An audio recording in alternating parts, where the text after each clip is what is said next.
I'm looking dark and gothic.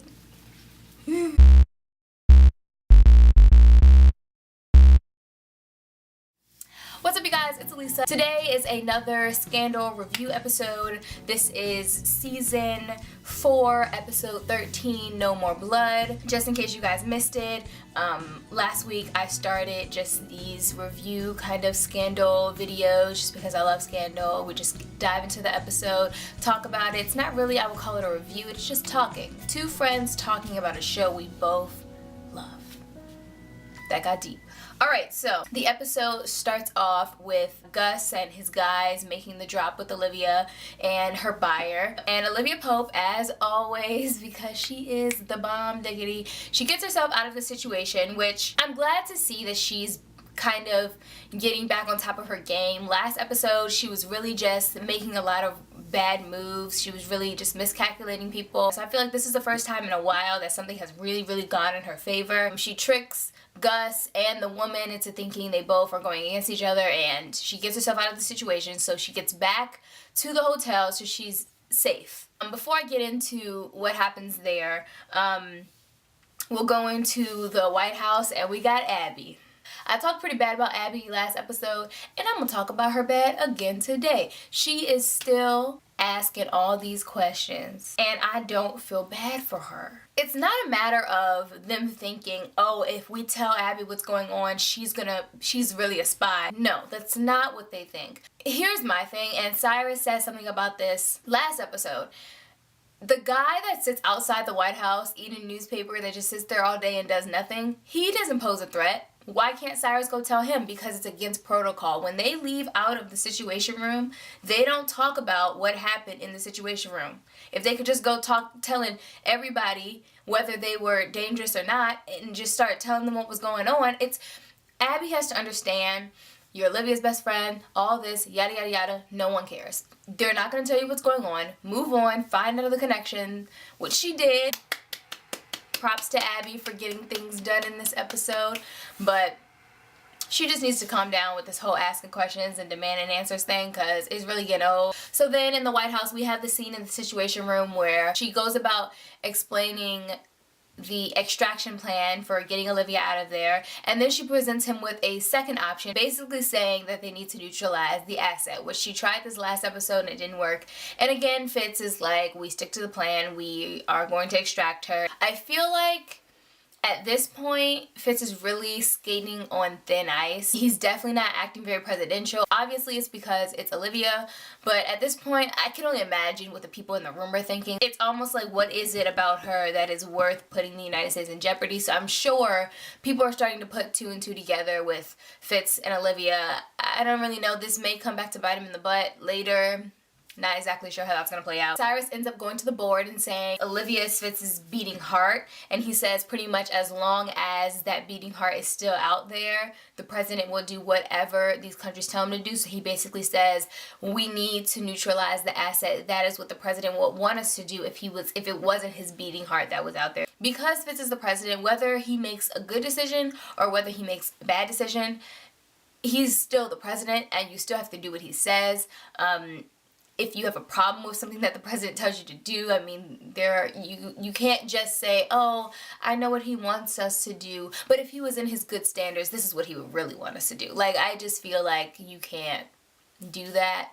Next, I want to talk about Mellie, Andrew, and Liz. So the first time we see Mellie and Andrew, Mellie is telling Andrew, you know, this is as high as you go. You want power. That's why you did this entire thing, and you're really not going to get it. This is as high as you go. And Andrew basically says to her, I know that I will never be the president, but I want to make sure we're clear that I will make sure you will never be the president either if I have to suffer for this situation. So Mellie goes to Liz and basically says, I slept with Andrew to save your life, to save your daughter's life. You need to find a way to shut him up. And Liz goes and talks to Huck. She basically says, I want to make him pay for what he did and all these different things. And Huck says he doesn't do that anymore and the situation's kind of over.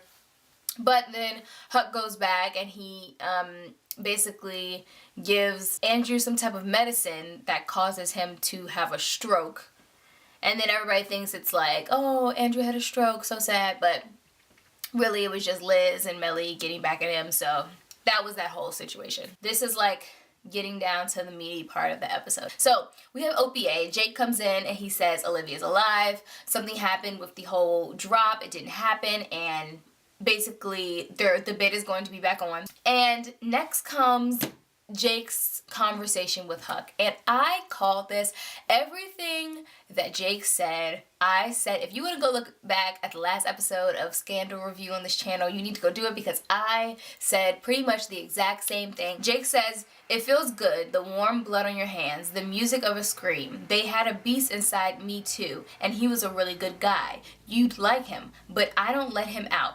Ever. Not when I fight, not when I kill, not when I hurt. Because he's not allowed out to play. He's behind lock and key. You have to lock your guy in, Huck, all the time. Otherwise, someday he will be strong enough to lock you in. I just loved it. Like, I just loved everything he said. Quinn has this thing where she just lets Huck do whatever, and she's like, he reels himself in, he reels himself in, but the thing is, one day he's not going to be able to reel himself in, and Jake is really the only one giving Huck a reality check. And then Huck has that sad moment with the puppy dog eyes, and he's like, you know, Olivia locked my guy in, she did that for me, and then Jake basically says, you know, you gotta do that for yourself. I love this scene. This was definitely one of my favorite two scenes, which I'll get to the other scene at the end of the episode, but definitely an amazing scene for Jake. I loved it. It's also crazy because we've never really seen the side of Jake where he says that he would lick the tears off of people's faces. Like, we've never seen that side of Jake, so for him to talk about that, I think that it was very telling about his character and how much he's gone through and his ability to really lock that part of his life away. I think that really is very telling about how strong his character is, which just makes me love him even more. So after that scene, the OPA and Russia tie in the bid, and this scene was so, it made me so mad at Olivia. Like, I was so mad. I was watching the scene like, Olivia, are you kidding me? Are you really going to give it away right now? You could be saved and you're gonna give it away. I'm not even gonna go that much into it, but basically, Gus knows something's up. She hears Marie Wallace's name and she keeps looking up and looking all like, Marie Wallace, like, and Gus is obviously looking at her. He knows something's up, and then he says, Olivia, you tell me what to do, like, since there's a tie. And she basically says, Marie Wallace is coming back into the game. She can't afford to lose. Bleed her for more money. And he's with it at first, and then she's got her head down, and then she's looking up at him like, you gonna do it? And he is like, I know that's where you want to go. I'm just saying, I mean, she was safe either way, like, Russia or Marie Wallace, she was gonna be safe. But I'm just saying, like, I was so mad. I was proud of her at the beginning of the episode, but then I was like, Olivia, you really slipping. So Olivia is about to be sold to Russia, or we find out that it's not actually, you know, Russia, but and Cyrus is about to pull. They're about to kill Olivia. They're about to, you know, drop a missile or a bomb. I don't exactly know what they were gonna do, but and he realizes that he recognizes it, the person that she's being sold to, and it is Steven. And I was so happy and excited that it was Steven. Oh my goodness, like, I literally was smiling ear to ear. I feel like it was a nice way to bring him back, just so he could, and you know, they had the nice moment where he said, you know, you saved me, this is me returning the favor. So I thought that was a nice way for them to end, instead of just ending and in season 1, like, he just kind of disappeared. Olivia is saved by Steven, and she comes back, and thank the Lord. See, here's the thing about Huck. I'm not exactly happy with Huck, because we've been going for a strong 4 seasons, and he has never put any type of security system, any type of anything, deadbolts, nothing on her doors. But now he's not playing any games. Last scene of the episode is Fitz and Olivia, and I thought this was a very telling scene about the two characters. I think that we found out something about Olivia that I think, or at least I found out something about Olivia that I don't think I necessarily knew. And she says, if you gave up the presidency, what did I do all this for? It would all be a waste. I think that now we're starting to understand that Fitz's priorities and Olivia's priorities are not the same. On Fitz's list of the most important things in his life, Olivia's at the top. Love is at the top. Hope is at the top. So no matter what goes on in his life, Olivia comes first.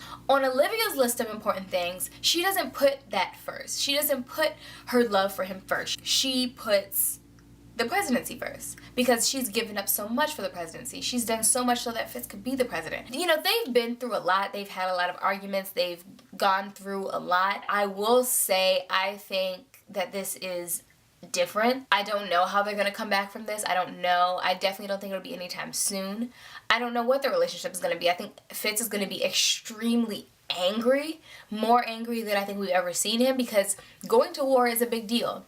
And the fact that he went to war, and she's saying, you know, she's not appreciative of it. I'm not saying she should be. I'm just saying that she's not appreciative of it, and she's very disappointed in him because of it. Overall, I thought the episode was great. I thought I saw a lot of, again, this week I thought I saw a lot of character development, more from Olivia than anything. I think that I've been missing some of the character development from her. I feel like she hasn't grown that much, but I think that's because she was in the situation she was in. And now that she's back home, I'm starting to see character development. I'm starting to see a different Olivia, and I love that. Thanks you guys so much for watching. If you liked this episode of Scandal Review, make sure you give it a huge thumbs up, and make sure you subscribe. Also, as always, I watch my favorite Scandal after show is AfterBuzz TV Scandal, and I will definitely link that below so you guys can go watch it. I always watch it right after I watch Scandal because they just are the best. Sometimes I agree with what they say, sometimes I don't, but you know, they definitely inspire me to start making these videos, so make sure you go check them out. And thanks you guys for watching again. I love you. And yeah, so... there's no going back.